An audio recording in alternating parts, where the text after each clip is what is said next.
नमस्कार सभी को। मेरा नाम है भारती और आज मैं आप सबके सामने मॉडर्न हिस्ट्री का revision in the quickest manner possible लेकर आई हूँ in very few pages. Like it's in 19 pages और 19 पेजेस में आपका पूरा का पूरा हिस्ट्री टाइमलाइन मैनर में प्रिपेयर हो जाएगा। दिस इज मतलब ये मुझे बहुत स्पेसिफिकली बताना है आपको, क्योंकि देखिए हिस्ट्री जो है ना, ये सारा खेल ही क्रोनोलॉजी का है। तो अगर आपका क्रोनोलॉजी डन है ना, आपको ये पता है कि Portuguese and then English and then Dutch, Danes and French. And इसका leave when they leave India is very different. Portuguese last में जाएंगे, मतलब डच सबसे पहले, डेन्स इसके बाद, and then English and then French and Portuguese. और या फिर आपको ये जो आप पेज देख रहे हो कि सारे जो अलग अलग वॉर जीते, सारी ट्रीटी जो हम लोग बिखरे बिखरे मैनर में पढ़ते हैं, कि कभी हम देख रहे हैं कि मतलब हम कार्नेटिक वॉर्स को एक तरफ पढ़ते हैं, फिर उसके बाद माइसोर वॉर को एक तरफ पढ़ते हैं, मगर हम देख रहे हैं कि जब डेट याद करने की बारी आती है तो ये तो एकदम मिक्स्ड है।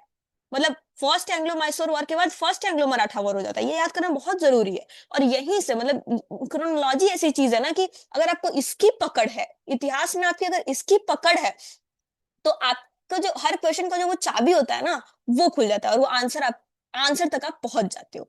तो ये जो पूरा नोट्स है, ये पूरा 8-9 पेज में आपका पूरा लाइक 1905 तक, जो जैसे मैं जो लेक्चर लूंगी अभी, ये 1498 है ना, फर्स्ट पोर्टुगीज के आने से 1904 तक पूरा, मतलब यहाँ से इसके बाद नेशनल मूवमेंट शुरू होगा, जिसका लेक्चर कृपा सर लेंगे, कृपानाथ सर।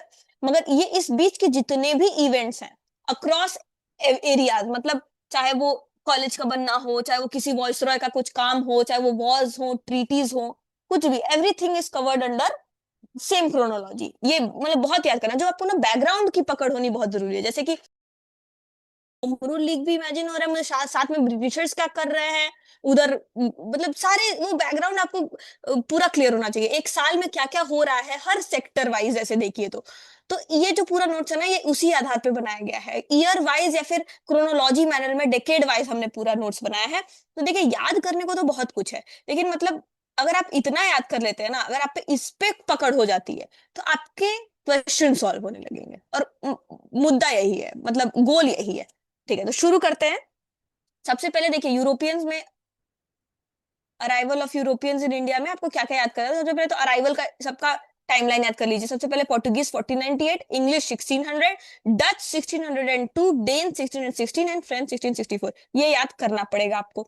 जो इंग्लिश का है ना, थोड़ा सा कंफ्यूजन है, कहीं पे 1608 भी दिया होता है, तो ये दिमाग में रखिएगा।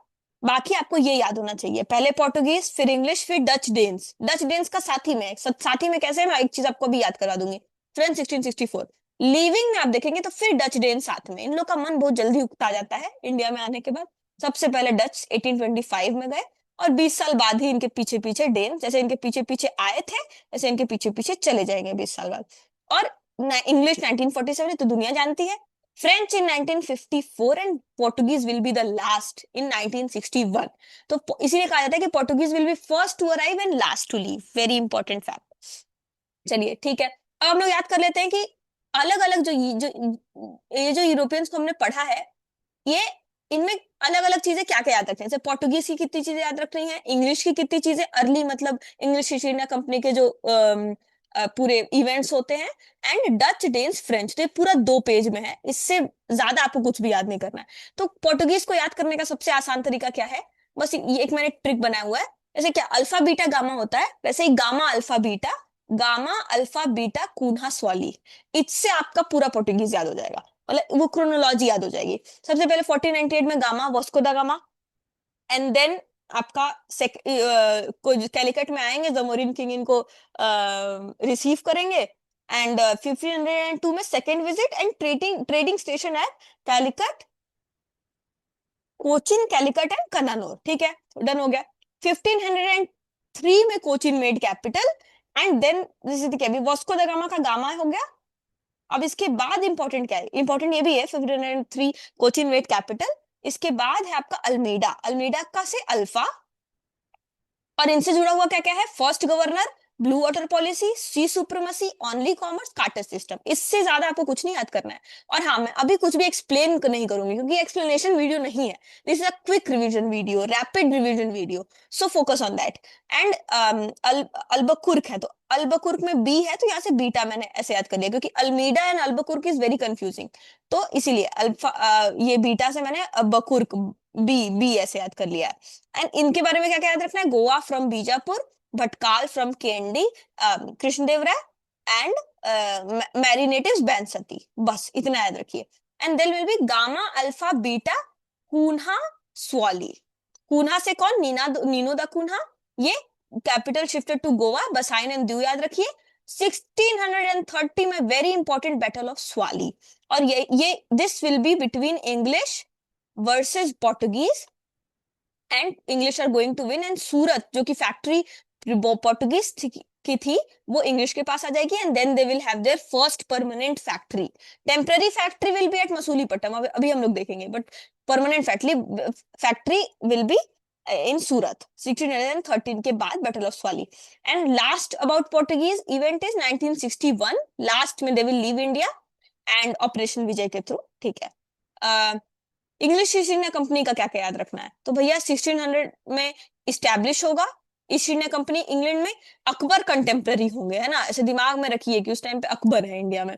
1611 में first factory at Masulipatnam, but this will be temporary, very important guys, this will be first factory in South India as well. 1630 में सूरत में फैक्ट्री बन जाएगी, सॉली हो गया, पोर्टुगीज से जीत गए, ठीक है। अब दो जरूरी चीजें हैं जिसमें बहुत लोग कंफ्यूज होते हैं, फर्स्ट इज जहांगीर का फरमान एंड सेकंड इज फारूक शियार का दस्तक पास। तो जहांगीर का फरमान इज इन 1615, फारूक शियार का दस्तक पास इन 1698, ठीक है। तो जहांगीर के फरमान में क्या क्या हो जाएगा, Agra, Ahmedabad and Broach, and Farrukhsiyar का दस्तक पास जिसको Magna Carta of East India Company भी बोलते हैं, trade areas of Bengal, Gujarat and Hyderabad, ये बहुत इंपॉर्टेंट है, कंफ्यूज बिल्कुल मत होइएगा। और हाँ, अब याद रखना है कि जैसे कि अलग अलग जो सेंटर्स हैं जो ब्रिटिशर्स के ईस्ट इंडिया कंपनी के मतलब अंडर आ रहे हैं, तो देखिए हम लोग को ऐसे अगर इसका क्रोनोलॉजी पूछ लेगा तो अक्सर लोगों को लग सकता है कि कैलकाटा तो हमेशा इंपॉर्टेंट सेंटर रहा, तो हो सकता है ये फर्स्ट हो, मगर ऐसा नहीं है, आपको ये याद रखना है। 1639 में Madras done, Fort Saint George, 1687 में Bombay done from Portuguese, and 1698 में कैलकाटा, उसी साल जिस साल दस्तक पास वाला, ठीक है। तो Madras, Bombay and then Calcutta, it is very important. आगे देख लेते हैं डच एंड डेन्स, तो ठीक है, डच डेन्स का तो याद करने को बहुत कुछ है, पर हम लोग सीमित क्या क्या याद कर सकते हैं, क्या क्या याद करने लायक है। तो 1602 में Dutch east India company associated with gold pagoda coin, gold pagoda coin याद रखिएगा। 1605 में मसूलीपट्टनम की फैक्ट्री फर्स्ट ट्रेडिंग सेंटर, है ना, फर्स्ट होगा Masulipatnam, not headquarter. Other centres इनसे क्या क्या जुड़े होंगे, तो चिनोरा, सूरत, पटना, कोचिन, याद रखिए। एंड वेरी इंपॉर्टेंट 1658 में नागपट्टनम हेडक्वार्टर होगा इनका, नागपट्टनम, ठीक। अब दो दो बैटल्स इनसे जुड़े हुए हैं जिसका आपको ईयर भी याद होना चाहिए और क्रोनोलॉजी भी, कि पहले there will be battle of Colachel between Dutch versus Marthanda Varma, है ना। एंड इसमें मतलब जो ट्रेवेनकोर की तरफ से थे, डच वर्सेस मार्तंड वर्मा, तो ट्रेवेनकोर के जो रूलर थे उनका नाम था मार्तंड वर्मा, बस आपको ये याद रखना है, 1741 याद रखना है। 1759 इज बैटल ऑफ बिदारा और चिंसूरा, बैटल ऑफ चिंसूरा जिसको कहते हैं, बिटवीन डच एंड इंग्लिश, और इसमें डच विल बी डिफीटेड, ठीक, Dutch will be defeated, and 1825 में they left India. And Cochin का जो कंट्रोल है, इसके बारे में एक और फैक्ट याद कर सकते हैं आप लोग, कि कोचिन जो है सबसे पहले पोर्टुगीज के कब्जे में था, फिर डच एंड देन इंग्लिश, ठीक है। एंड डेन्स के बारे में क्या याद करना है, बहुत लिमिटेड चीज याद करिए, 1616 में अराइव, 1845 में डच के 20 साल बाद दे विल लीव इंडिया, इनका हेडक्वार्टर तंजौर तमिलनाडु में होगा, ठीक है।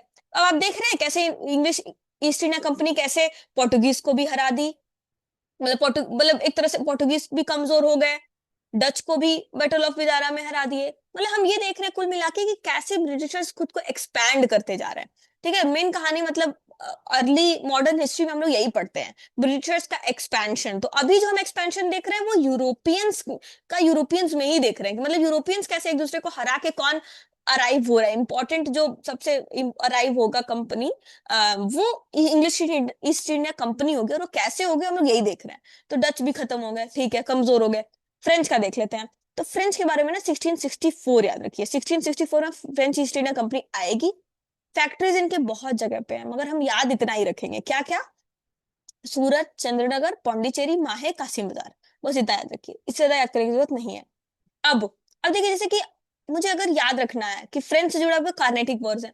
अब देखिए, सबसे पहले तो कि बहुत लोग कंफ्यूज होते हैं कि कार्नेटिक वॉर्स और एंग्लो माइसोर वॉर, बहुत लोग कंफ्यूज होते हैं। यार देखो, जैसे ये जो कार्नेटिक वॉर है ना, कार्नेटिक वॉर ऐसे कितना एडवांस सा नाम लग रहा है, तो ये फ्रेंच इंग्लिश जो मतलब बड़े लोग उधर के, उन्हीं लोग का है कार्नेटिक, थोड़ा कुछ अलग, जो झनकार कार्नेटिक शब्द में है, वो एंग्लो माइसोर में कहाँ है? तो मतलब भाई ये टीपू सुल्तान वगैरह ऐसे ही, मैं तो ऐसे इमेजिन करती हूँ। कार्नेटिक में एक झनकार है, तो वो फ्रेंच वर्सेस इंग्लिश है, ठीक है। जैसे यूरोपियन लोग ऐसे कुछ भी, ऐसे कोई, मैं वाइट सुप्रीमेसी में बिलीव नहीं करती हूँ, बट याद करने के लिए ठीक है, ठीक है। तो Carnatic Wars French versus English है, नॉट मतलब टीपू सुल्तान वर्सेस इंग्लिश, तो कंफ्यूज बिल्कुल मत होइएगा। एंड अब इसको याद करना है। अब मुझे याद करना है कर्नेटिक वर्ड्स का क्या टाइम पीरियड है, अभी दिमाग में बिल्कुल नहीं आ रहा है, क्योंकि अभी तो हमने जो भी पढ़ा, ये 1759 पढ़ लिया, ठीक है, पर वो अभी समझ नहीं आया कि मतलब बैकग्राउंड कैसे। तो देखिए, कोई भी ना, सबसे पहले तो आइसोलेशन में किसी किसी भी उसको पढ़िए ही मत कि फ्रेंच है तो सिर्फ फ्रेंच के इवेंट्स याद कर लिए, मतलब किया ऐसे भी जा सकता है, मगर हमेशा हिस्ट्री को ना एक उससे उसका तर्क समझते जाइए कि हम लोग क्यों पढ़ रहे हैं फ्रेंच वाला, हम लोग क्यों पढ़ रहे हैं, और क्यों ऐसा हुआ कि फ्रेंच फ्रेंच का पढ़ना जरूरी आया, ये हमारे सिलेबस में ही क्यों आया, इसलिए क्योंकि हम लोग ब्रिटिश एक्सपेंशन पढ़ रहे हैं, हम लोग ब्रिटिश इंडिया का फॉर्मेशन देख रहे हैं। तो इसके लिए बहुत जरूरी है कि हम ये डिस्कस करें कि कौन किसको हराते जा रहा है, कौन इंपॉर्टेंट होता जा रहा है, कौन एक्सपैंड होते जा रहा है। तो देखिए, अब अगर मुझे कार्नेटिक वॉर्स का याद करना है, तो कार्नेटिक वॉर्स के टाइम पे आप सबसे पहले तो दिमाग में ये रखिए ना कि एक तरफ आपका मुगल डिक्लाइन हो रहा है। मुगल डिक्लाइन कैसे हो रहा है? देखिए, 1739 में नादिर शाह और वर्सेस मुगल भी, मतलब जो बैटल ऑफ करनाल होता है, उसमें मुगल हारते हैं।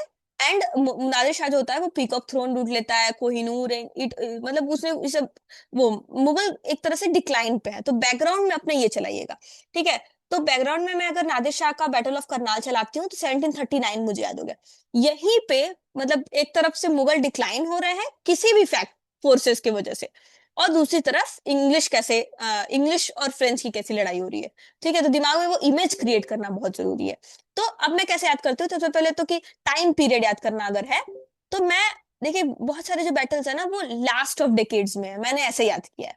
जैसे कार्नेटिक वॉर्स को लेके मैं सिर्फ इतनी चीजें याद रखती हूँ, देखिए 1730 का last, last of 1730s, last of 1740s and last of 1750s। देख रहे हैं आप? 1730s का लास्ट मतलब वही 3940, है ना? ये देखिए 1740। और सबसे पहले तो कि डिसाइड कर दीजिए कि आप लास्ट याद करेंगे या शुरू का याद करेंगे। तो मैं हमेशा फर्स्ट बस याद करती हूँ, तो 1740 में शुरू होता है, और सेकंड कार्नेटिक वॉर कब शुरू होगा? लास्ट ऑफ 1740 मतलब 1749, एंड लास्ट ऑफ 1750 मतलब 1758 59, ठीक है। तो याद हो गया कि नहीं हो गया? लास्ट लास्ट ऑफ डेकेड्स जो भी है, 30s 40s 50, ठीक है। इसे टाइम पीरियड याद हो गया। अब याद क्या करना है इनकार्नेटिक वर्ड्स के बारे में? तो याद बस कुछ कुछ चीजें रखिए, मतलब अगर कोई नींद में भी पूछ ले ना फर्स्ट कार्नेटिक वर्ड, तो saint Thome, extra chapel and Madras, ये तीन शब्द तो मतलब ऐसे जैसे सहजता से आपके मुख से बाहर निकले, इस तरह का प्रिपरेशन करना बहुत जरूरी है। सेकेंड कार्नेटिक वर्ड तो वॉर, तो battle of Ambur, siege of Arcot, treaty of Pondicherry, ये तो मतलब याद ही करना है आपको। तो ठीक है, फर्स्ट कार्नेटिक वॉर में ये treaty of saint Thome, treaty of extra chapel, and French captured Madras but still return to British, ठीक। मद्रास कैप्चर बट फिर भी रिटर्न कर दिया ब्रिटिश को। सेकंड कार्नेटिक वॉर में भी फ्रेंच जीत जाते हैं। एंड जो एक बहुत इंपॉर्टेंट डुप्लेक्स होता है first and second Carnatic war में, फ्रेंच की तरफ से फ्रेंच कमांडर होते हैं ये, मतलब इन्हीं की वजह से फ्रेंच बहुत मजबूती से सामना कर पाते हैं ब्रिटिशर्स का। और सेकंड कार्नेटिक वॉर भी ट्रीटी ऑफ पौंडीचेरी, आरकोट, एम्बूर, बस इतना याद कर लीजिए। थर्ड कार्नेटिक वॉर 1750s का लास्ट है, 1750s का लास्ट है, मतलब 1758 है, 59 है, वही बैटल ऑफ वॉन्डी वॉश होगा 1760 में, एंड 63 में इसका हल निकल आएगा ट्रीटी ऑफ पेरिस में, जो कि इंग्लैंड में होगी, इंग्लिश और फ्रेंच के बीच में, और रिजल्ट होगा ब्रिटिश सुप्रीमेसी, ठीक, ब्रिटिश सुप्रीमेसी इसका रिजल्ट होगा। और फ्रेंच के बारे में एक लास्ट फैक्ट याद कर लीजिए कि 1954 में they will leave India. That's it guys. तो इतने में आपका पूरा 2 पेजेस में आपका सारा यूरोपियंस का तो खेल खत्म हो गया, और आप हर तरफ देखेंगे कि इंग्लिश इंग्लिश की ही सुप्रीमेसी स्टैब्लिश हो रही है। फ्रेंच को भी कैसे हरा दिया, डच को भी कैसे हरा दिया, पोर्टुगीज को भी हरा दिया। तो देख रहे हैं आपकी यूरोपियंस में तो इंग्लिश ईस्ट इंडिया कंपनी विजयी हुई। अब देखते हैं कि अलग अलग जो डायनेस्टीज हैं उनको कैसे कैसे हराते जाते हैं। और उसको समझने से पहले, जैसे कि यूरोप, जैसे अगर ये इंडिया में अलग अलग डायनेस्टीज भी तो है, पहले तो यूरोपियंस यूरोपियंस में ही लड़ रहे हैं, उसमें चलो ईस्ट इंडिया कंपनी जीत गई। अब बारी आती है कि जो मराठास हैं, मैसूर है, इधर मुगल्स हैं, मुगल्स भाई, Mughals, how can you forget them. And there so many things, Afghanistan का एरिया है इधर, रंजीत सिंह है। तो इन सब का एक्सपेंशन कैसे होगा, मतलब इंग्लिश ईस्ट इंडिया कंपनी कैसे अपने आप को एक्सपैंड करती जाएगी और ब्रिटिश इंडिया बनेगा, ये कहानी समझने के लिए अब पहले आप मुगल डिक्लाइन समझिए। कि एक तरफ तो ये चल रहा है, मतलब इंग्लिश ईस्ट इंडिया कंपनी सबको हराते जा रही है, बाकी बैकग्राउंड में मतलब ऐसे जो भी फैक्टर्स है ना वो सारे फैसिलिटेट ही कर रहे हैं इंग्लिश ईस्ट इंडिया कंपनी को। तो एक तरफ जहां मुगल्स आर ऑन डिक्लाइन और English East India Company is on rise, ये दोनों ही चीजें are resulting into British India का फॉर्मेशन, क्योंकि ईस्ट इंडिया कंपनी मजबूत होती जा रही है। ठीक। तो देखिए कोई भी जब स्टेट डिक्लाइन पे होगा, जब उसका साम्राज्य कमजोर होगा तो क्या होगा, उसके टुकड़े होंगे, विभाजन होंगे। तो सक्सेसर स्टेट्स याद, इससे बहुत सवाल बनते हैं। इसमें याद क्या रखना है, तीन चीजें बस याद रखिए, 1717, 22 एंड 24। 17, 22, 24। सबसे पहले बंगाल, बंगाल के मुर्शिद कुली खान खुद को अलग करेंगे। फिर 1722 में अवध के सादत खान, एंड 24 में हैदराबाद के निजामुल मुल्क, जिनसे जुड़ा एक शब्द है किल्च। ये याद रखिए, बात खत्म, बस इतना याद रखिए। ठीक है। नादिर शाह का इन्वेजन होता है 1739 में। देखिए एक तरफ तो सक्सेसर स्टेट्स बन गए, देखो मुगल डिक्लाइन, दूसरी तरफ नादिर शाह का इन्वेजन भी हो गया 1739 में, सब भैया लूटपाट के ले गया, पीकॉक थ्रोन भी ले गया, कोहिनूर ले गया नादिर शाह, और मुगल्स यहाँ भी हार गए। तो देख रहे हैं आपके कैसे कैसे मुगल्स कमजोर पड़ते जा रहे हैं, और साथ ही साथ राइज ऑफ ब्रिटिश हो रहा है, ब्रिटिशर्स हर युद्ध ही जीत रहे हैं। कहानी समझ आ रही है क्यों, कितनी इंटरेस्टिंग कहानी है। तो अभी देखिए कि हमने जो भी ऊपर पढ़ा था ना, अब ये जो पेज है, ये जो मतलब सेक्शन है, ये उन सबका एक तरह का समझिए कि समराइज है, कि उसको कैसे क्रोनोलॉजी याद करना है। तो देखिए दिमाग में रखिए, battle of Plassey, battle of Plassey 1757, 1757 से बैटल ऑफ प्लासी शुरू होगा। And then battle of Wandiwash मत याद करिए, बीच में 1759 में battle of Bidara, battle of Chinsura भी है, जिससे डच हार रहे हैं। ठीक है ना। तो इधर बंगाल में ब्रिटिशर्स जीते, इधर डच को हरा दिया, फिर बैटल ऑफ वांडीवाश। ठीक है। फ्रेंच वाला जो है, फ्रेंच वाली लड़ाई 1760 में, 61 में थर्ड बैटल ऑफ पानीपत। ठीक है। ये क्यों इंपॉर्टेंट है, आप समझिए, सिग्निफिकेंस समझिए कि हमने बैटल ऑफ वांडीवाशी क्यों पढ़ा। कितनी सारे युद्ध होंगे जो 1760 में हुई होंगी, पर बैटल ऑफ वांडीवाशी इसलिए जरूरी था क्योंकि उसमें इंग्लिश का इन्वॉल्वमेंट था और इंग्लिश उसमें मजबूती से जीत रहे थे। ठीक है। थर्ड बैटल ऑफ पानीपत क्यों जरूरी है, क्योंकि एक इंपॉर्टेंट फोर्स जो कि मराठास थे वो भी कमजोर हो रहे थे, लेकिन all factors are facilitating Britishers rise. तो मराठास का युद्ध होता है अहमद शाह दुर्रानी अब्दाली से, जो कि मराठा उसमें हार जाते हैं। तो ये भी इंपॉर्टेंट हो जाता है, और इसका ईयर क्रोनोलॉजी याद करती थी, ईयर वाइज कैसे कैसे हो रहा है ये सब। प्लासी, डच भी गए, बॉन्डिवॉश में फ्रेंच गए, और पानीपत में मराठास गए, मतलब कमजोर हो गए। ट्रीटी ऑफ पेरिस में फ्रेंच का तो हल ही निकाल दिया, और फिर 64 में बक्सर हुआ, बैटल ऑफ बक्सर हुआ। इसमें भी भाई ब्रिटिशर्स ही जीत रहे हैं, बंगाल अवध मुगल एक तरफ, ब्रिटिशर्स एक तरफ। ठीक है। एंड 1765 में यही बहुत इंपॉर्टेंट ट्रीटी ऑफ इलाहाबाद होगा, जिसमें एक तरफ पूरा ये बंगाल अवध मुगल होंगे साथ में, और ये जो शाह आलम टू होंगे मुगल, ये ग्रांट कर देंगे diwani of Bengal, Bihar and Orissa. Very important, ये तो बहुत इंपॉर्टेंट इवेंट होता है। इसके बाद ही डुअल गवर्नमेंट स्टैब्लिश होगा बंगाल में, जो जहां पे रेवेन्यू ब्रिटिशर्स देखेंगे, एडमिनिस्ट्रेशन इंडियंस देखेंगे, और वॉरेन हेस्टिंग्स के आने से पहले यही सिस्टम चलेगा। ठीक है। तो देख रहे हैं, अब ब्रिटिशर्स का वो समझते रहिए। और इन सब के बीच ना आपको एक चीज बस याद रखना है, बैकग्राउंड में स्टोरी समझाने के लिए बस मैं आपको बता रही हूँ कि ये जो ट्रीटी ऑफ पेरिस और इन पानीपत वगैरह का टाइम है, इसी टाइम पे लगभग सन्यासी या फकीर रिवोल्ट भी चल रहा था। ये इससे जुड़ा हुआ नहीं है, मगर आपको दिमाग में इसलिए रखना है ताकि आपको ये याद हो कि कहीं अगर ये बीच में कभी क्रोनोलॉजी में आ जाए तो आपको याद रखना होगा कि ये बहुत पुराना है। तो बस इवेंट समझाने के लिए मैं आपको ये बीच में डाल दे रही हूँ, ताकि आप ये समझिएगा कि ये काफी पुराना रिवोल्ट है।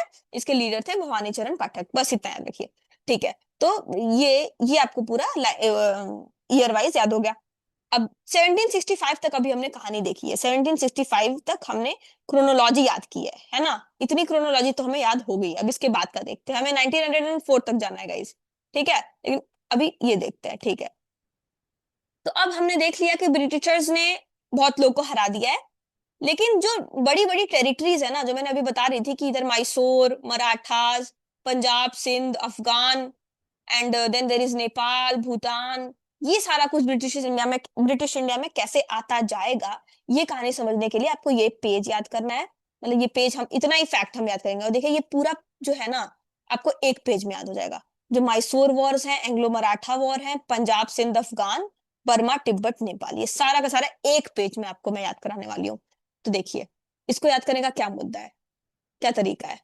तो सबसे पहले तो मैसूर वॉर समझिए। मैसूर वॉर के लिए भी मैं वही ट्रिक अपनाती हूँ जो मैं कार्नेटिक वॉर के लिए अपनाई थी। कार्नेटिक वही फ्रेंच वाले है ना, मैसूर जो है अपना, ये टीपू सुल्तान, हैदर अली, ये लोग हैं। तो मैसूर वॉर के लिए मैं क्या याद करती हूँ, लास्ट ऑफ 1760 से शुरू करिए, 1760 का लास्ट, 1770 का लास्ट, 80s का लास्ट एंड 90s का लास्ट। 1760 का लास्ट 1767, 70s का लास्ट 79, 80s का लास्ट इज 89 90, है ना? एंड 90s का लास्ट इज 1799। दैट्स इट, याद हो गया। बहुत आसान है भाई, बहुत आसान है, बस ट्रिक बना के याद करते रहिए।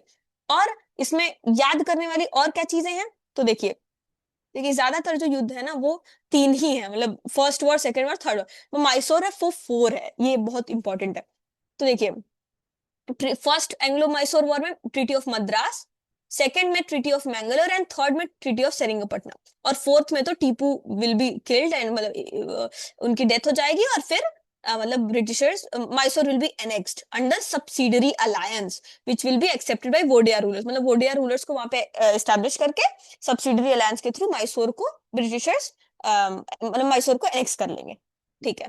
तो और इसमें याद, ये जो है ना, ये तीनों ट्रीटी याद करने का क्या तरीका है, मैं ऐसे याद रखती हूँ कि मद्रास से मैंगो लेकर सेरिंगपट्टनम गए, मद्रास से मैंगो लेकर सेरिंगपट्टनम गए, बस इतना याद रखिए। तो फर्स्ट मैसूर वॉर में क्या होता है, हैदर अली जीत जाते हैं, और इसको जीतने के बाद सेकंड वाले से, सेकंड मैसूर वॉर से पहले ही हैदर अली डाइड, मतलब he did not die in war, ये इंपॉर्टेंट फैक्ट है याद करने का। और सेकंड मैसूर वॉर होगा, ट्रीटी ऑफ मैंगलोर होगा, टीपू सुल्तान इसमें होंगे, एंड इससे जुड़ा हुआ है बैटल ऑफ पोर्टो नोवा, बहुत इंपॉर्टेंट है, and this will B inconclusive, कोई जीतता हारता नहीं है इसमें। थर्ड एंग्लो मैसूर वॉर में क्या होगा, ट्रीटी ऑफ सेरिंगपट्टनम होगा, and Tipu will be defeated but still not died. Tipu अभी भी जिंदा है ना?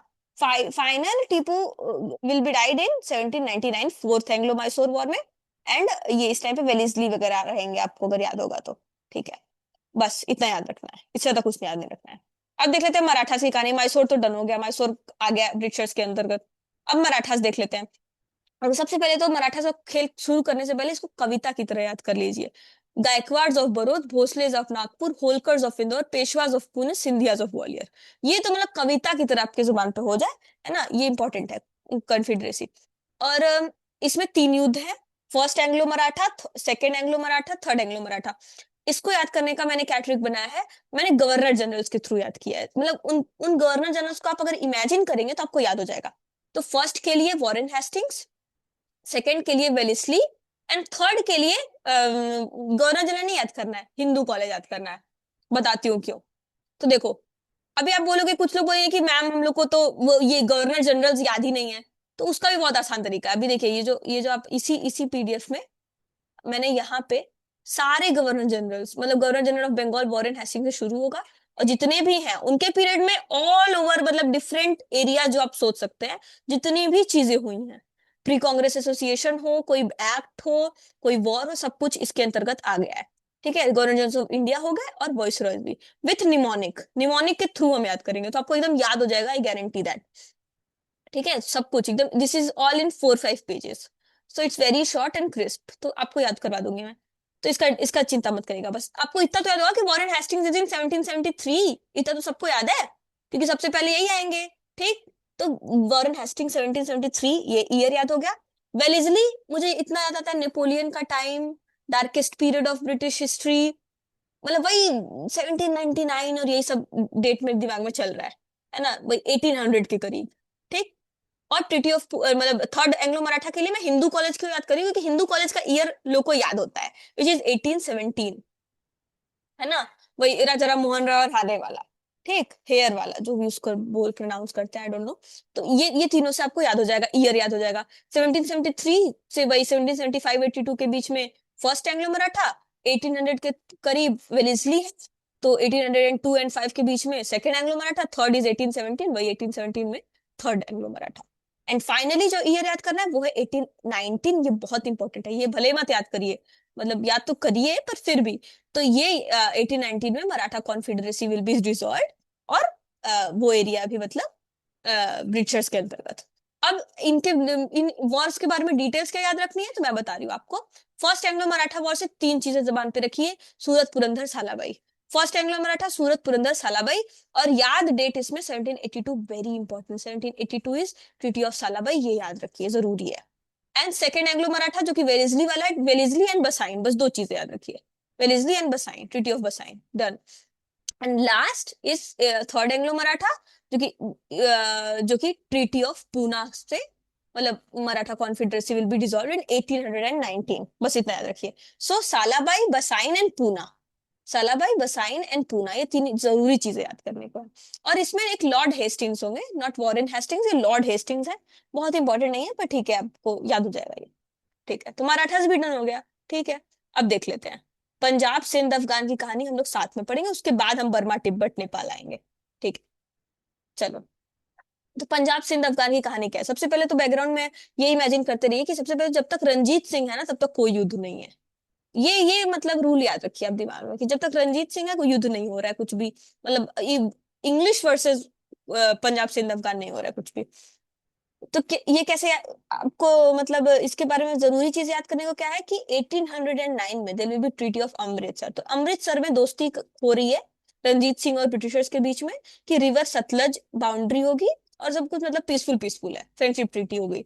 और रंजीत सिंह से जुड़ी हुई एक और चीज है 1830, सॉरी, सुकर चकिया मिस्ल, ठीक है, ये जरूरी चीज है, याद रख लीजिए बस। अब वॉर शुरू होगा रंजीत सिंह के डेथ के बाद, रंजीत सिंह विल डाई इन 1839, ये आपको याद करना होगा, है ना।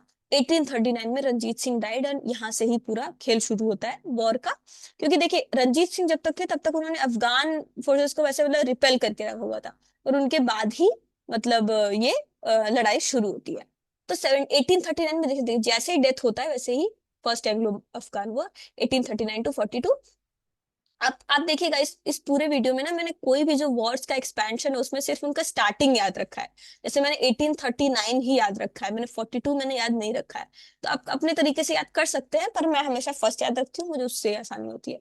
और कोई भी वर्ड 5 साल 10 साल से ज्यादा नहीं चलता है, तो ठीक है। तो फर्स्ट एंग्लो वन 1839 हो गया। इसमें याद रखने वाली चीज बस दो चीज है, ऑकलैंड एंड फॉरवर्ड पॉलिसी। यहाँ पे गवर्नर जनरल ऑकलैंड होंगे और उनसे जुड़ी हुई फॉरवर्ड पॉलिसी होगी, बस। दूसरा एंग्लो अफगान वॉर 1878 में होगा। तो इसको याद करने का लिटन याद रखिए, एक है ऑकलैंड, ऑकलैंड, दूसरे में लिटन। तो लिटन का टाइम पीरियड सबको याद होता है जनरली, इसलिए मतलब in second Anglo Maratha war से लिटन याद कर लेती हूँ मैं। वो उनके टाइम जब हम लोग गवर्नर जनरल याद करेंगे तब भी ये आएगा, तो आपको वो याद हो जाएगा, डोंट वरी। एंड इनका जो पॉलिसी होगा वो प्राउड रिजर्व होगा। तो बस लिटन एंड प्राउड रिजर्व, दो चीजें डन। और अफगान वॉर्स का पूरा एकदम खत्म हो जाएगा और ट्रीटी से ये सॉल्व हो जाएगा, मतलब 1879 में ये एरिया भी ब्रिटिशर्स के अंतर्गत ट्रीटी ऑफ गांडामा, इसके थ्रू ये सॉल्व हो जाएगा 1879। अभी आप लोग बोलोगे कि ये तो फिर रैंडम हो गया, बैकग्राउंड तो बनाया नहीं, आते हैं अभी नीचे आते हैं, सारी चीजें एकदम लाइन से याद हो जाएंगी, डोंट वरी। हमने कहाँ कहानी छोड़ी थी, मैंने आपको बोला था ना कि 1765 पे भी इसको छोड़ा हुआ है, तो वो सारा हम लाइन से याद करेंगे, अभी तो मैं आपको बस टुकड़ों में पढ़ा रही हूँ। देखिए एंग्लो सिख वॉर देख लेते हैं, इसी टाइम पीरियड पे एंग्लो अफगान अफगान वॉर चल रहा है, उसी बीच में ही सिख वॉर आ गया, ठीक है, 1845-46 में। और 48-49 में सेकेंड एंग्लो सिख वॉर, इसमें ज्यादा गैप नहीं है, मतलब बहुत साथ ही साथ में चल रहा है। बस फर्स्ट एंग्लो सिख वॉर से हार्डिंग याद कर लीजिए, हार्डिंग वन, एंड सेकेंड से डलहौजी। बहुत इसका ईयर इंपॉर्टेंट नहीं है, बस थोड़ा सा क्रोनोलॉजी याद रखना होगा, बताऊंगी मैं आगे, याद कराऊंगी। फर्स्ट एंग्लो सिख वॉर से याद रखिए Hardinge one and Lahore, treaty of Lahore, treaty of Bhairowal, बस बस। And second Anglo Sikh war में तो खत्म ही हो जाएगा मामला, बस इससे में डलहौजी जुड़े होंगे। और 1849 में पंजाब विल बी एनेक्स्ड। ठीक है, तो इधर अफगान भी हो गया, इधर पंजाब भी हो गया। और इसी बीच में ना सिंध का भी कॉन्क्वेस्ट हो जाएगा। एक गवर्नर जनरल थे Ellenborough, not very popular. तो बस सिंध कॉन्क्वेस्ट, सिंध से जुड़ी हुई तीन चीजें बस याद रखिए, सिंध, 1843, एलन बोरोग, कुछ इसके अलावा याद नहीं करना है। 1843 में कॉन्कर हो जाएगा सिंध भी एलन बोरो के द्वारा, खत्म। अब बर्मा, तिब्बत, नेपाल, इनका साथ में भी याद कर लेते हैं। तो इसमें ईयर बस ये वाले याद करने हैं, 1885, 1904, 1816। ठीक है, तो सबसे पहले नेपाल ट्रीटी ऑफ सुगौली के थ्रू 1816 में नेपाल हो जाएगा, मतलब नेपाल का मैटर सॉल्व, मतलब वो आ गया ब्रिटिश इंडिया में। एंड 1904 में ये लास्ट है, देखिए तिब्बत का लास्ट है ये ट्रीटी ऑफ लासा के थ्रू 1904 में। एंड 1885 में बर्मा इज नेक्स्ट। ठीक है, तो वही बस इसमें, और इसमें तीन बर्मीज वॉर भी तीन होती है, first Burmese war, second Burmese war, third Burmese war. इसका मैंने ईयर याद नहीं किया है, बस इतना याद रख लीजिए कि फर्स्ट एंग्लो बर्मीज वॉर से ट्रीटी ऑफ यांडाबो जुड़ा हुआ है, बस। बस इन 1885 में बर्मा विल बी नेक्स्ट। ठीक है, तो आपने ये टुकड़ों में पढ़ा है, अब इसको याद कैसे करना है, तो देखो इसको याद करना है ऐसे। सबसे पहले तो कि जो पूरा कंसोलिडेशन है उसको एक जगह पढ़िए। सबसे पहले मैसूर 1799 में डन, नेपाल 1816 में डन। ठीक है, मराठास और नेपाल के मराठास और मैसूर के बीच में है नेपाल इन 1816, मराठास इन 1819 डन, सिंध इन 1843, पंजाब 49, अफगानिस्तान 79, बर्मा 85, तिब्बत 1904।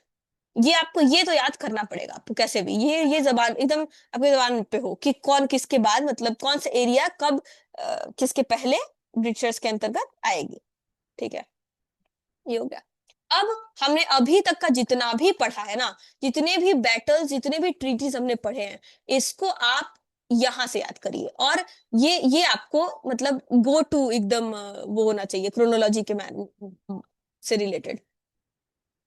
तो इसमें याद कैसे करना है, देखिए जो इसमें हमने सारा इवेंट पढ़ा है, वो बैटल ऑफ स्वाली हो, कोलाचल हो, करनाल हो, अक्रॉस डिफरेंट मतलब डायनेस्टीज जो भी हो रही हैं, लड़ाइयां या ट्रीटीज, उसके थ्रू इसको याद करना है। मतलब वो उसमें सारा ही एक जगह पे कंसोलिडेटेड है। जैसे कि अगर आप इसमें देखेंगे कि इधर फर्स्ट कर्नेटिक वॉर चल रहा है, सेकंड कर्नेटिक वॉर चल रहा है, उसी के बीच में है बैटल ऑफ प्लासी। ये याद करना बहुत जरूरी है कि अगर आपको लगता है कि इधर फर्स्ट एंग्लो मराठा वॉर के बाद, मतलब वो लाइन से नहीं चल रहा है कि फर्स्ट एंग्लो मराठा हुआ तो सेकंड एंग्लो मराठा हो रहा है, इसके बीच में second Anglo Mysore, third Anglo Mysore, fourth Anglo Mysore है। ठीक है ना, तो ये याद करना बहुत जरूरी है। ठीक है, तो इसी में ये जो पूरा हमने अभी तक पढ़ा है, पूरा कंसोलिडेशन, सारे ट्रीटीज वॉर्स, ये इसको मैं पढ़ाऊंगी नहीं क्योंकि जो ऊपर पढ़ा है वो यही है, बस ये क्रोनोलॉजी मैनर में दिया हुआ है। और जो कलर्स हैं वो ऐसे यूज्ड हैं कि जो ये रेड कलर है तो वो सारे मराठास वाली लड़ाइयों के लिए है।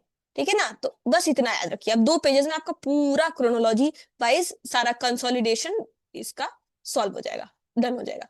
अब हम देखेंगे नेक्स्ट में गवर्नर जनरल और वॉइसरॉयस का कैसे कैसे इवेंट होगा, मतलब अक्रॉस डिफरेंट सेक्टर्स कैसे कैसे क्या क्या हो रहा है। वॉरेन हेस्टिंग्स के टाइम पे क्या क्या हो रहा है, कॉर्नवालिस के टाइम पे क्या हो रहा है, मतलब 1773 से लेके आपका 1904 का कुछ भी जितने इवेंट्स हुए हैं सारे के सारे वो गवर्नर जनरल्स के थ्रू हम लोग सॉल्व कर लेंगे बहुत आसानी से। और ये कितने पेजेस में है, 1, 2, 3, 4, 5, 5 पेजेस में you learn it all. And with mnemonics हम सारे गवर्नर जनरल्स भी याद कर लेंगे, so don't worry about that. So it's very short and very quick, will do it. Timeline governor generals और वाइसरॉयज के हिसाब से। तो सब अब देखते हैं टाइमलाइन गवर्नर जनरल्स और वाइसरॉयज के हिसाब से। तो सबसे पहले गवर्नर जनरल ऑफ बंगाल से शुरू होंगे, फिर गवर्नर जनरल्स ऑफ इंडिया, उसके बाद वाइसरॉयज ऑफ इंडिया। तो सबसे पहले गवर्नर जनरल ऑफ बंगाल होंगे Hastings, Warren Hastings in 1773 of course with regulating act. और first governor general of India होंगे बेंटिक इन 1833, है ना, governor general of India. And viceroy होंगे Canning in 1858। Okay, so let's begin now. Governor general of Bengal starting with Warren Hasting in 1773, regulating act भी आ गया उसी साल 73 में। अब 1774, 75 में कुछ है, क्या है, फर्स्ट एंग्लो मराठा वॉर हो गया। हेस्टिंग्स आए, आते ही आते एंग्लो मराठा वॉर हो गया। और हम लोग जानते हैं कि फर्स्ट एंग्लो मराठा वॉर में हेस्टिंग्स हैं। और इसी में 3 ट्रीटी सूरत पुरंदर सालाबाई 1782 में साइन हो गया, डन हो गया, खत्म। फिर उसके बाद एक और काम क्या हो रहा है इनके टाइम पे कि 1780 में हिक्की का न्यूज़पेपर बंगाल गजेट आ गया, और 1781 में कलकत्ता मदरसा। 4 जो कॉलेजेस हैं वो सारे 10 ईयर्स के गैप पे हैं, लास्ट वाले को छोड़ के। तो 1781 में आएगा कलकत्ता मदरसा, 1791 में आएगा संस्कृत कॉलेज, जो कि डंकन कॉलेज भी बोलते हैं, एट बनारस। 1791 में संस्कृत कॉलेज एट बनारस। 1801 में वेलेस्ली वाला वो fort William college ICS training. And 1817 में होगा राजा राम मोहन रॉय का हिंदू कॉलेज और कलकत्ता कॉलेज भी। ठीक है, अब देख लेते हैं एक बार ध्यान से हेस्टिंग्स का। तो हेस्टिंग हमने क्या देखा, 73 में रेगुलेटिंग एक्ट। 75 to 82 के बीच में हो गया first Anglo Maratha war, Surat Purandar Salbai in 82 done. And Hicky वाला newspaper in 1780, Calcutta Madrasa in 1781, and second Mysore war, क्योंकि पहला वाला मैसूर तो खत्म हो चुका है 1767 वगैरह के ही करीब, लास्ट 60s में। तो ये वाला जो है ये लास्ट 70s में होके 82 में ख़त्म, अरे सॉरी 79 में शुरू होके ये खत्म हो जाएगा 84 में सेकेंड मैसूर वॉर। और कौन सी ट्रीटी साइन हो जाएगी, ट्रीटी ऑफ मैंगलोर, इसके साथ साथ पोर्टो नोवा भी जुड़ा हुआ है। ठीक है, नौ सेकंड देखते हैं कॉर्नावेलिस।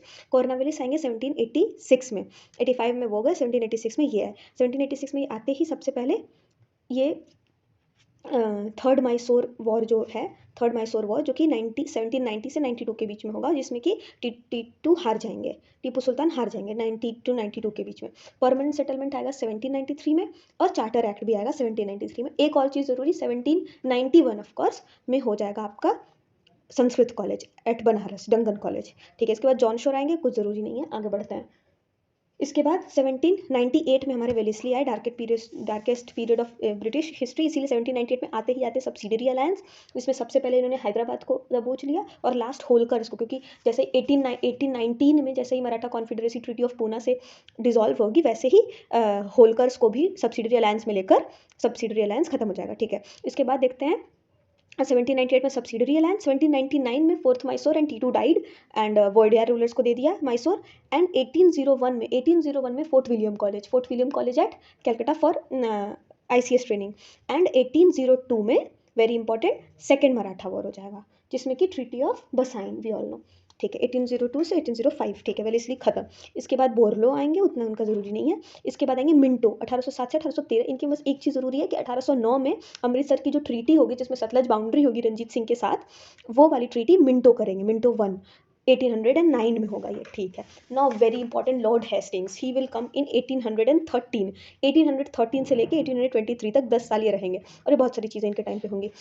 लाइन में लाइन देखते हैं। सबसे पहले आते ही आते 1813 में चार्टर एक्ट, 1814 में आत्मीय सभा राजा राम मोहन रॉय का, 1816 में ट्रीटी ऑफ सगौली, जिसके अंतर्गत नेपाल आ गया इंडिया में, मतलब ब्रिटिश में। एंड 1817, ठीक है, तो 13 में चार्टर, 14 में आत्मीय सभा, 16 में सगौली, एंड 17 में हिंदू कॉलेज बाई आराराम plus Hare, as well as Calcutta college. इसके बाद वी सी 1820 में Ryotwari system and Mahalwari system in 1822. This is all under Lord Hastings. So Lord Hastings is doing everything. Ryotwari and Mahalwari. ठीक है, and third Maratha war, which will be the last one, is 1819 में it will be concluded. Pimdari's Strip, Sindhya treaty, and but final इसका जो treaty है, that is Pune treaty in 1819. Maratha confederacy done. Now next will be Amherst. Amherst is 1823 to 1828, but the only important thing is Yandapo treaty, which is in 1824. And Burma का जो ये first Burmese war है, वो है ये Yandapo treaty इसमें। ठीक है, now very very important is Bentinck. Bentinck will come in 1828 and he will be till 35, but यहाँ पे हम लोग 33 देखेंगे। 33 में he will be Governor General of India. So as Governor General of Bengal, what all things is he going to do is, first of all 1828 में he is going to come, ठगी हटाया। 1828 में आया, जैसे ही आया वैसे ही ब्रह्मो समाज बना, ब्रह्मो समाज ऑफ राजा राम मोहन राय। एंड 1829 में सती इज बैंड, ब्रह्मो समाज सती बैंड, क्योंकि राजा राम मोहन राय का एफर्ट ऑफ कोर्स। और उसके बाद इसी टाइम में वहाबी मूवमेंट भी चल रहा है, ध्यान में रखना है कि जब ये ब्रह्मो समाज और ये सब बन रहा है, उसी टाइम वहाबी मूवमेंट भी चल रहा है। 1826 में उसका पटना में हेडक्वार्टर हो जाता है वहाबी मूवमेंट का, और आर्म स्ट्रगल हो जाता है। इतना जरूरी नहीं है, बस 1826 वहाबी, ब्रह्मो समाज 1828, सती इन 1829।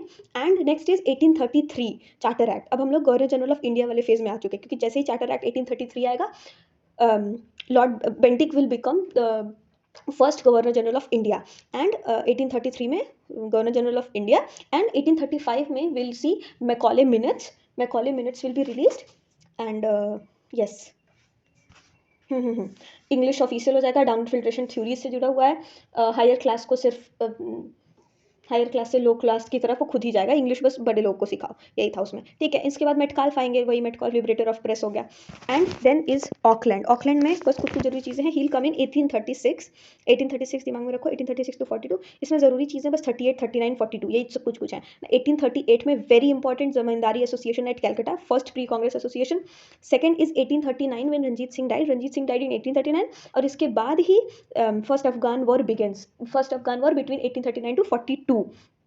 एंड 1839 में ही Tattvabodhini Sabha by Debendranath Tagore is founded. Okay, so Auckland 1836 to 42 is somewhat the time period. 1838 zamindari association, 39 Ranjit Singh died, first Afghan war begins, Tattvabodhini Sabha founded. Okay, alright. Next is Ellenborough. Ellenborough को हम जानते हैं कि रंजीत सिंह के डाई होने के बाद he'll come in 1842 to 44 and Sindh is annexed. Sindh is annexed in 1843. That is to be kept in mind. And Sindh annexed होने के साथ साथ slavery is being abolished. Slavery abolished, Sindh annexed. Ellenborough done. ठीक है. Hardinge one से जुड़ी बस एक चीज़ बहुत ज़रूरी है कि ये फर्स्ट सिख वॉर शुरू होगा, क्योंकि रंजीत सिंह के बाद ये सब हो रहा है, तो फर्स्ट सिख वॉर जिसमें कि treaty of Lahore and Bhairowal will be sign. So first Sikh war हो गया. अब ये चले जाएंगे 48 में. 1848 में डलहौजी कम्स एंड नाउ बड़ी बड़ी चीज़ें, हर एक साल में कुछ कुछ होगा. आते ही आते 1848 में डॉक्ट्रिन ऑफ लैप्स, जिसके तहत सबसे पहले Satara is next and last will be Awadh 1856. Railway बनने के साथ झांसी इन 1853 होगा. ठीक है. तो 48 में डॉक्ट्रिन ऑफ लैप्स, 1849 में second Sikh war and Punjab is next finally 1849 में सेकंड सिख वॉर. ठीक है. फिर 50 में कुछ नहीं है. 51 में ब्रिटिश इंडिया एसोसिएशन, क्या हमने पढ़ा था, 38 में जमींदारी एसोसिएशन, 39 में देवेंद्रनाथ टैगोर वाला Tattvabodhini Sabha, and then this is 1851 British India Association by Radha Kamdev of course. And उसी 1852 में बहुत जरूरी चीज़, बॉम्बे एसोसिएशन. बॉम्बे एसोसिएशन के साथ साथ सेकंड बर्मीज वॉर भी है, बस इतना जानो. ठीक है. 53 में Jhansi and railway. Also charter act of 1853 comes here. 1854 में वुड्स डिस्पैच. 1854 में ही cotton mill, post office, PWD, Ganges canal. ठीक है. एंड 1855 में we see Santhal revolt and jute mill. 1855 में Santhal revolt and jute mill. 1856 में Awadh is next, widow remarriage act, general service enlistment act and religious disabilities act. And finally 1857 is revolt year is 1857. Now यहाँ तक के सारे governor general of Bengal और India को याद कर रहे हैं, तो क्या तरीका है, तो गवर्नर जनरल ऑफ बंगाल याद करने का बहुत आसान तरीका है. हंसकर जॉन विल को 12 मिनट में हंसाया बे. हंसकर जॉन विल को 12 मिनट में हंसा आया बे. हंस यानी हेस्टिंग्स, कर यानी कॉर्नवालिस, जॉन यानी जॉन शोर, जॉन विल यानी वेलेस्ली, 12 यानी बोरलो, मिनट यानी मिंटो, वही रंजीत सिंह वाले, एंड हंसा is again Hastings Lord Hastings, आया इज हैमहर्स्ट, एंड बेब इज बेंटिक. ओके, सो हंस कर जॉन विल को 12 मिनट में हंसा आया बे इज बेंटिक. ठीक है. और इसको याद करने का जो ईयर वाइज है उसका ट्रिक बहुत आसान है. 12757 आसान है. 12757 1055 12757 1055. यहाँ शुरू होगा 1773 टू 85 और कॉर्नवालिस 86 में आएंगे. वहाँ के बाद एकदम जोड़ेंगे, एकदम आराम से हो जाएगा. हंसकर जॉन विल को 12 मिनट में हंसा आया बे. 12/7 5/7 2/6 10 5/5 done. Now governor general of India Bentinck 1933 से he will become governor general of India. इसका बहुत आसान है. बहन मीट ऑकलैंड, बहन मीट ऑकवर्ड या ऑकलैंड, बहन मीट ऑकलैंड. इसके बाद ब्रेक है, नहीं, बहन मीट ऑकवर्ड एलोन, बहन मीट ऑकवर्ड एलोन. इसके बाद ब्रेक है एंड हार्डिंग डलहौजी में क्या क्या करता है. क्या है इसका ट्रिक, बहन इसे Bentinck, meet is Metcalfe, awkward is Auckland, alone, बहन meet awkward alone is Ellenborough, and then there is break Hardinge Dalhousie clear, and there क्या क्या इज कैनिंग हो गया. ठीक है. और इसका ट्रिक क्या है, बहुत आसान है. 216 हो गया सबसे पहले. 216 होने के बाद 248 2 बस 2 ठीक है. बहन मीट ऑकवर्ड इलॉन हार्डिंग डलहौजी में क्या क्या करता है, दैट्स इट. ठीक है. 1858 तक गवर्नर जनरल ऑफ इंडिया भी हो गया. अब वॉइस रॉयस बचा है जो हम लोग की लास्ट में करेंगे. अब इसके बाद 1857 के से लेके 1905 तक देखते हैं, बहुत ही आसान है. सबसे पहले तो याद करने का तरीका, कान ईयर लाओ माया, नॉट लिटिल रिबन डफर, कान ईयर लाओ माया नॉट लिटिल रिबन डफर लाओ ईयर कान, बस इतना ही। कान ईयर लाओ माया नॉट लिटिल रिबन डफर लाओ ईयर कान। इसको याद करने का तरीका, पहले तो डफर तक देखो, कैन से कैनिंग, ईयर से एल्गिन, लाओ से लॉरेंस, माया से मायो, नॉर्थ से नॉर्थब्रुक, लिटिल से लिटन, रिबन से रिपन, डफर से डफरिन। और नंबर हो जाएगा 41534444, 41534444 हो गया। और इसके बाद का देखते हैं, ठीक है ना। देखो तरीका याद करने का है, 58 से जोड़ना शुरू करो, 58 + 4 62 तक हो गया आपका कैनिंग। 1858 से 1862 कैनिंग हो जाएंगे। उसके बाद एक साल बस रहेंगे एल्गिन 63 तक। उसके बाद एक गैप लेके 64 से गिनना लॉरेंस को, है ना, 64 से गिनो, उसके बाद वही, ठीक है ना। याद करने का तरीका बहुत ही आसान। सबसे पहले कैनिंग को इमेजिन करो कि 1858-89 में ना, 1857 रिवॉल्ट के बाद बहुत सब कुछ रंगों के बारे में है, बहुत कुछ। 1858-1859 में एक जगह इंडिगो रिबिलियन हो रहा है 1858 में, और वहीं पे हो रहा है वाइट म्यूटनी हो रहा है, इंडिगो रिबिलियन हो रहा है, दोनों, ठीक है। तो ये सब देख के कैनिंग क्या करता है, कैनिंग करता है कि मैं आईपीसी बनाऊंगा 1860 में, और सीआरपीसी बनाऊंगा, और इसको लेके आर्कियोलॉजिकल सर्वे चलता हूँ, क्योंकि अभी तो हाई कोर्ट बना नहीं है इलाहाबाद का, ठीक है ना। तो आईपीसी बना के 60 में, सीआरपीसी बना के 61 में, आर्कियोलॉजिकल सर्वे जाएगा 61 में ही जाएगा, ठीक है ना। ओके, एल्गिन आया, कुछ नहीं करेगा, बेकार आदमी। तीसरा लॉरेंस, तो फादर लॉरेंस जो है उनको ऐसे इमेजिन करो, तो मास्टर आदमी थे, तो मास्टरली इनएक्टिविटी तो जुड़ा ही है अफगान से उनका, तो लॉरेंस मास्टरली इनएक्टिविटी तो है। तो मास्टर आदमी मिल रहे हैं, हाई कोर्ट इलाहाबाद गए थे लॉरेंस, फादर लॉरेंस, और वहाँ पे वो मिलते हैं दादा भाई नेहरू जी से और पांडुरंग, जो आत्माराम पांडुरंग था ना, वही। तो इससे क्या याद हो गया, इससे याद हो गया कि और वो इलाहाबाद हाई कोर्ट गए थे भूटान वॉर के बारे में, तो भूटान वॉर भी उसी टाइम हो गया 65 के करीब, है ना। इनका टाइम पीरियड 64 to 69 है, 1864 to 69। तो बहुत आसान है कि ठीक है, जाते हैं सबसे पहले तो 66 में ईस्ट इंडिया एसोसिएशन दादा भाई नेहरू जी वाला है, तो इसलिए उनसे मिलते हैं। और 67 में प्रार्थना समाज है आत्माराम पांडुरंग वाला, तो उनसे मिलते हैं। और 67 में ही हाई कोर्ट ऑफ इलाहाबाद है। हो गया, याद हो गया, चलो ठीक है। लॉरेंस के बाद आएंगे माया से मायो का टाइम पीरियड 1869 to 72। मायो का बहुत ही आसान है। पूना में डेक्कन पूना में डिसेंट्रलाइजेशन के लिए सैयद अली से सर्वे। मायो कहता है कि यार सैयद अली, ये पूना में डिसेंट्रलाइजेशन के लिए सैयद अली से सर्वे कराना है। कैसे याद करेंगे, 69 to 72। तो सबसे पहले मायो से पूना में डिसेंट्रलाइजेशन है, तो पूना सार्वजनिक सभा 70 में है ना, रनाडे वाला, और 70 में ही डिसेंट्रलाइजेशन। और सर सैयद अली भी का अलीगढ़ मूवमेंट, सर सैयद अहमद खान का अलीगढ़ मूवमेंट, वो भी 70 में। तो 70 में क्या क्या हो गया, डिसेंट्रलाइजेशन हो गया, पूना सार्वजनिक सभा हो गया, और सर सैयद अहमद खान का अलीगढ़ मूवमेंट हो गया, तीनों 1870 में हो गया। अब 71 में सेंसस सबको पता है, स्टैटिस्टिकल सर्वे भी पता है, वेरी इजी। अब नॉर्थब्रुक से सिर्फ इतना याद रखना है कि नॉर्थ में 75 लोग सत्य बोलते हैं, 75 तरह के सत्य हैं, बहुत सारे सत्य हैं। तो नॉर्थ में 75 तरह के सत्य हैं। इसका मतलब कि इनके टाइम पीरियड में, जो कि 72 to 76, इसमें दो ही जरूरी चीज़ें हैं। पहला तो सत्यशोधक समाज, जो कि 1873 है ना, वो ज्योतिराव फूले वाला। तो 73 में सत्यशोधक समाज हो गया। और 75 का तो हमें पता ही है कितनी सारी चीज़ें हैं, डेक्कन पीस एंटरप्राइजिंग है, आर्य समाज है, थियोसॉफिकल सोसाइटी है, इंडियन लीग है, शिशिर कुमार घोष वाला, है ना, शिशिर कुमार घोष वाला है, ठीक है। और मोहम्मदन एंग्लो ओरिएंटल कॉलेज, ये भी है, ठीक है ना। तो बहुत सारी चीज़ें हैं 75 में। अब आ गए लिट्टन के बारे में क्या याद करना है कि एसोसिएशन दरबार में वर्नैकुलर अफगानी से ट्रीटी करनी होगी। जो वो दरबार का एसोसिएशन था, जो दरबार का, उसमें अफगानियों से ट्रीटी करनी है। वर्नैकुलर अफगानी तो वर्नैकुलर है, तो उनसे दोस्ती करनी है, ट्रीटी करनी है। इनका टाइम पीरियड क्या है, 76 में ही आते हैं भाई सब। लिटन आएंगे 1876 और रहेंगे 4 साल, ऑफ कोर्स 4 ही था, तो 76 to 80 रहेंगे, ठीक है। तो सबसे पहले आते 76 में इंडियन एसोसिएशन मतलब SN बैनर्जी वाला, हाँ SN बैनर्जी वाला इंडियन एसोसिएशन। दरबार है तो 1877 में फर्स्ट इंडियन दरबार हो गया। और 78 में वर्नैकुलर हो गया, है ना, और 79 में अफगानीज, वही 78-79 में अफगान वॉर होगा सेकेंड वाला, और गंडमाक ट्रीटी हो जाएगी 1879 में। हो गया, लिटन का काम हो गया, घर जाओ।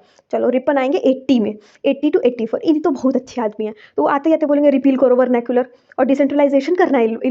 इल्बर्ट उनका एक सेक्रेटरी है, ऐसे सोचो, रिपन का सेक्रेटरी इल्बर्ट, उसको कहते हैं कि फाइनेंशियल डिसेंट्रलाइजेशन करना है, ये सब वर्नैकुलर हटाओ, है ना, ठीक है। और फैक्ट्री में सेंसस कराना है ना। फैक्ट्री में सेंसस मतलब factory act, first factory act 1881, census भी 1881। और हंटर कमिटी लगाओ एजुकेशन के लिए, नेशनल कॉन्फ्रेंस करने से कुछ नहीं होगा, इसका मतलब हंटर कमेटी एजुकेशन वाली 82 में एंड इंडियन नेशनल कॉन्फ्रेंस 83 में, है ना। नेशनल कॉन्फ्रेंस ये भी एस एन बनर्जी वाला ही है, ठीक है। आगे देखते हैं, रिपन भी हो गया। अब डफरिन का टाइम आ गया 1884 टू 1888, कांग्रेस को बनते यही देखेंगे। तो इनका भी क्या है 1844 टू 88 है। देख लेते हैं 84 में इनका भी ट्रिक है। क्या ट्रिक है कि डफरिन के बारे में ऐसे सोचो कि डफरिन बोल रहे हैं मद्रास के महाजन और डेक्कन की एजुकेशन, ये दोनों को ही हरा देगा बॉम्बे का आईएनसी। हाँ, डफरिन क्या कह रहा है? डफरिन कह रहा है कि मद्रास के महाजन और डेक्कन के एजुकेशन से कुछ नहीं होगा, बॉम्बे और बर्मा का आईएनसी जो है वही सब करेगा। अरे नहीं, इंडियन नेशनल कॉन्फ्रेंस से कुछ नहीं होगा, ठीक है ना। नेशनल कॉन्फ्रेंस से कुछ, सोशल कॉन्फ्रेंस से कुछ नहीं होगा। मद्रास के महाजन और डेक्कन के एजुकेशन को हराएगा बॉम्बे और बर्मा का आईएनसी, है ना। सोशल कॉन्फ्रेंस से कुछ नहीं होगा। इसका मतलब वेरी इजी, 84 में आते ही आते मद्रास महाजन सभा, डेक्कन एजुकेशन, ये तो याद ही हो गया। और डेक्कन एजुकेशन वो गोखले का है ना। नहीं, डेक्कन एजुकेशन, हाँ, तो डेक्कन एजुकेशन सोसाइटी वही जो पुणे में बना था, उसमें अगरकर, बाल गंगाधर तिलक वगैरह सबको ये डेक्कन एजुकेशन सोसाइटी में, है ना। तो डेक्कन एजुकेशन मद्रास के वो 84 में हो गया था ना। 85 में बॉम्बे प्रेसिडेंसी और थर्ड बर्मा वॉर जिसे खत्म हो जाएगा 85 में ही खत्म होगा, और 85 में ही कांग्रेस बनेगा। तो कांग्रेस का बनना, बॉम्बे प्रेसिडेंसी का बनना और बर्मा का जुड़ना, ये सब साथ में हो रहा है। और 87 में, वो 87 में एक साल गैप के बाद Indian national social conference Ranade जो अपना अलग कर लेंगे वही वाला। अब इसके बाद लाओ ईयर खान, है ना। तो इसमें तो टाइमलाइन हमको वो नंबर वाला पता ही है कि 65656 65656 5555 83, है ना। यही है 65656 5555 83 6 महीना, है ना। तो लाओ ईयर खान, फिर तो लाओ ईयर खान 656, तो 1905 तक करने के लिए तो यही करना है, लाओ ईयर खान। लाओ से लॉरेन, अरे लैंडजोन हो गया, है ना। लैंडजोन, ई से एल्गिन, एल्गिन 2 है ये, है ना। और कान से करजन, ठीक है ना। दूसरा वाले कान से करजन, ऊपर वाले कान से कैनिंग था। तो लैंडजोन 1888 से 94 के बीच में, बहुत ज़्यादा कुछ नहीं है इनके टाइम पे, बस वही अहमदिया मूवमेंट है इन 1889, सेकेंड फैक्ट्री एक्ट 91 सबको पता है। एंड 93 में विवेकानंद जी एक तरफ स्पीच दे रहे हैं, एक तरफ तुरंत कमीशन बन रहा है। कितना सब कुछ कॉन्ट्राडिक्टरी है। एक तरफ विवेकानंद जी स्पीच दे रहे हैं 1893 में, और वहीं पे तुरंत कमीशन बन रहा है। चलो ठीक है, खत्म करो। उसके बाद एल्गिन 2, ये 94 टू 99 रहेंगे, जस्ट करजन से पहले। तो इनके बीच में क्या होगा भाई? 1895 में कादम्बिनी गांगुली स्पीच देंगी, 96 में गोखले एक डेक्कन सभा बनाएंगे, 97 में रैंड मरेंगे, रामकृष्ण मिशन स्टार्ट होगा। देखो कितनी कॉन्ट्राडिक्टरी चीज़ें, एक तरफ रामकृष्ण मिशन और एक तरफ रैंड का मरना हो रहा है, दोनों साथ ही में हो रहा है। और 1898 में सीएचएस बनेगा, और आईपीसी सेक्शन 156A, वही जो सेडिशन लॉ है 1898 में, वो भी आ जाएगा। अब हमारे करजन भाई साहब 1899 टू 1905, इनका तो बहुत आसान है। 1902 में यूनिवर्सिटी कमीशन, 1902 में यूनिवर्सिटी कमीशन, 03 में सेकेंड दिल्ली दरबार। पहला वाला कब था? 1877 में हमने देखा था ना। तो अब ये है 1903 में सेकेंड दिल्ली दरबार। और 1904 में एक तरफ लासा की ट्रीटी हो रही है, तिब्बत जुड़ गया, 1904 पढ़ाई था हमने। University act, official secrets act, ancient monuments act, ये सब 1904 में हो रहा है, मगर यूनिवर्सिटी 1902 में ही हो गया है ना। और फाइनली 1905 में Bengal partition, done and dusted 1905।